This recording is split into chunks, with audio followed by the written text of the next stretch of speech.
तो खान साहब को सोचना चाहिए कि डॉक्टर राम मनोहर लोहिया, लोकनायक जयप्रकाश बाबू, जननायक कर्पूरी ठाकुर, मधु लिमे साहब के बाद इस हिंदुस्तान में शोषित, पीड़ित, दलित, वंचित, गरीब, किसान, मजदूर, छात्र, नौजवान की लड़ाई लड़ने वाला पूरे विश्व में एक नेता कोई है तो राष्ट्रीय जनता दल के राष्ट्रीय अध्यक्ष आदरणीय लालू प्रसाद यादव जी। और खान साहब के द्वारा जो घोषणा छात्रों को किया गया, लालू जी ने अपना समर्थन दे दिया।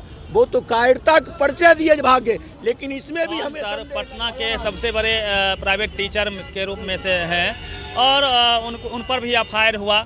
बच्चों को शिक्षित करते हैं, बच्चों को ये कहते हैं कि वो अपने अधिकार के लिए लड़ो और सच का साथ दो। तो इसके लिए सड़कों पर उतरना पड़े तो उतरो, लेकिन अहिंसात्मक रूप से आप अपनी बात को रखो।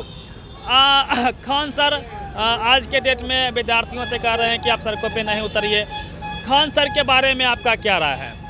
देखिए, सबसे पहले छात्रों को अपने मौलिक अधिकार के लिए जो उन्होंने सड़कों पर उतरने के लिए कहा, इसके लिए हम उन्हें धन्यवाद, बधाई अपने बेगूसराय राष्ट्रीय जनता दल की ओर से देना चाहते हैं।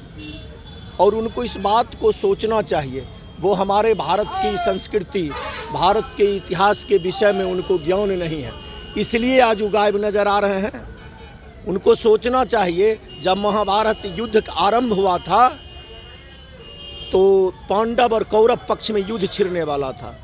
कृष्ण के पास कई अक्षौहिणी नारायणी सेना था और कृष्ण स्वतः थे, योद्धा थे, संपूर्ण कला में पूर्ण कृष्ण थे। तो एक तरफ अपने पक्ष में युद्ध करने के लिए दुर्योधन भी कृष्ण को कहा और दूसरे तरफ में युद्ध करने के लिए अपने पक्ष में अर्जुन भी कहा। तो कृष्ण दो बात रखे कौरव और पांडव के बीच में, एक तरफ कई अक्षौहिणी हमारी नारायणी सेना है जो युद्ध के मैदान में युद्ध करेगा आपके पक्ष में, दूसरे तरफ हम रहेंगे अकेले निहत्था कृष्ण जो किसी के पक्ष में युद्ध नहीं करेंगे। आप निर्णय स्वतः कर लीजिए, ये किसे चाहते हैं। तो पांडव ने कहा जे हे बलदेव कृष्ण, आप मेरे पक्ष में रहिए। तो खान साहब को सोचना चाहिए कि डॉक्टर राम मनोहर लोहिया, लोकनायक जयप्रकाश बाबू, जननायक कर्पूरी ठाकुर, मधु लिमे साहब के बाद इस हिंदुस्तान में शोषित, पीड़ित, दलित, वंचित, गरीब, किसान, मजदूर, छात्र, नौजवान की लड़ाई लड़ने वाला पूरे विश्व में एक नेता कोई है तो राष्ट्रीय जनता दल के राष्ट्रीय अध्यक्ष आदरणीय लालू प्रसाद यादव जी। और खान साहब के द्वारा जो घोषणा छात्रों को किया गया, लालू जी ने अपना समर्थन दे दिया। वो तो कायरता का परिचय दिए भागे, लेकिन इसमें भी हमें संदेह लगता है जिस तरह से अमित शाह के घटना को उजागर ये गौरी लंकेश पत्रकार की थी जिसे हत्या करवा दिया गया था, लगता है खान साहब को भी कहीं बीजेपी वाले, आरएसएस वाले इस आंदोलन को कुचलने के लिए हत्या न करवा दे, शंका हमको हो रहा, चिंता भी हो रही है। हाँ, कहीं उसे धमकाकर मरवाने का भी न प्लानिंग कर लिया या मार दिया होगा।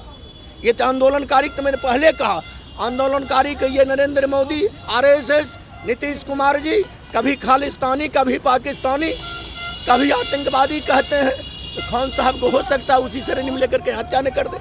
बहुत बड़ा आरोप सरकार पे आप लगा रहे हैं खान सर के फरार होने के संबंध में, क्योंकि जब लाठी चार्ज हुआ था उस वक्त भी खान सर सड़कों पे नहीं आए थे और साथ ही साथ आज बिहार बंद है और उन्हीं के समर्थन में कहीं ना कहीं बिहार को बंद किया गया है और वो खुद गायब हो चुके हैं।